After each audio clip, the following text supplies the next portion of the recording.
नमस्कार, मैं हूं वैष्णवी कुमारी और आप सब देख रहे हैं ACC news today. India gate पर 1972 से जल रही अमर जवान ज्योति की मशाल को अब नेशनल वॉर मेमोरियल की मशाल में विलय कर दिया गया है। एक मिलिट्री समारोह में इंडिया गेट में जल रही मशाल की लौ को वॉर मेमोरियल ले जाकर विलय किया गया। क्या यह सही है, और सही है तो क्यों? कई तरह के सवाल उठ रहे हैं और अलग अलग तरह से उनके जवाब भी आ रहे हैं। ब्रिटिश ने पहले विश्व युद्ध में एंग्लो अफगान युद्ध के दौरान मारे गए करीब 84,000 भारतीय सैनिकों की याद में इंडिया गेट बनाया था। 1971 की जंग में भारत की विजय को मनाने और देश के लिए जान न्यौछावर करने वाले सैनिकों को श्रद्धांजलि देने के लिए जलाई गई इस जगह पर एक प्लेटफॉर्म बनाया गया, जिसमें एक राइफल है जो बैरल पर खड़ी है और उसके ऊपर हेलमेट है जिस पर अमर जवान लिखा हुआ है। इसी प्लेटफॉर्म पर मशाल जलती रहती थी। जब से यह मशाल यानी अमर जवान ज्योति जलाई गई, तब से लेकर यह 21 जनवरी 2022 की शाम तक जलती रही, जिसके बाद इसे नेशनल वॉर मेमोरियल की अमर ज्योति में मर्ज कर दिया गया। अब इंडिया के अमर जवान प्लेटफॉर्म पर मशाल नहीं रहेगी, सिर्फ राइफल और हेलमेट दिखाई देगा।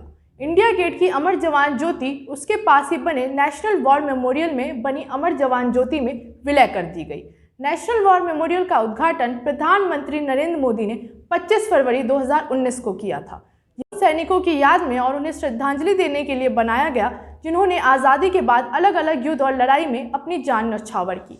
इंडिया गेट के पास 40 एकड़ जमीन पर 175 करोड़ रुपए की लागत से यह नेशनल वॉर मेमोरियल बना है।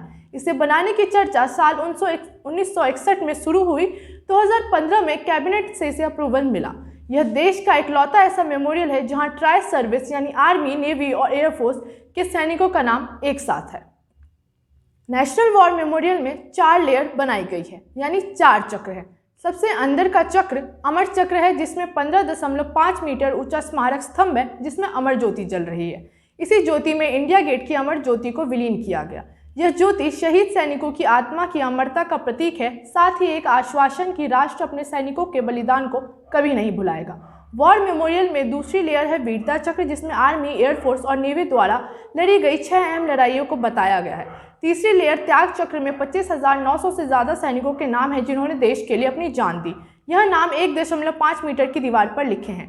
चौथा चक्र है सुरक्षा चक्र, जिसमें 695 पेड़ हैं जो कि जवानों को दर्शाते हैं। तो किस बात का हो रहा है विरोध? इसका विरोध करने का पहला तर्क यह है कि अगर 2 जगह शहीदों के लिए मशाल जल रही है तो इससे किसी को क्या दिक्कत है। इंडिया गेट पर अमर जवान ज्योति से लोग भावनात्मक रूप से जुड़े हैं। साथ ही यह 1971 युद्ध में भारत की जीत के बाद जलाई गई। यह शहीदों को श्रद्धांजलि देती है और उनकी याद को जिंदा रखती है। मशाल को विलय करने का विरोध करने वालों का यह भी कहना है कि इतिहास के साथ छेड़छाड़ और 1971 के युद्ध की अहमियत को कम करने वाला कदम है।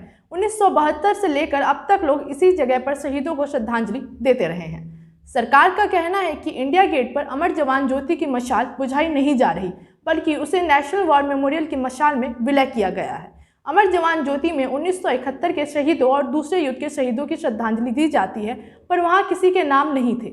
इंडिया गेट पर उन सैनिकों के नाम दर्ज है जो पहले विश्व युद्ध में अंग्रेजों के लिए लड़ रहे थे, और एंग्लो अफगान युद्ध के शहीदों के नाम है। इस तरह हमारे कॉलोनियल पास्ट का सिंबल है। 1971 के युद्ध के शहीदों के नाम सहित आज़ादी के बाद भी शहीदों के नाम नेशनल वॉर मेमोरियल में दर्ज किए गए हैं।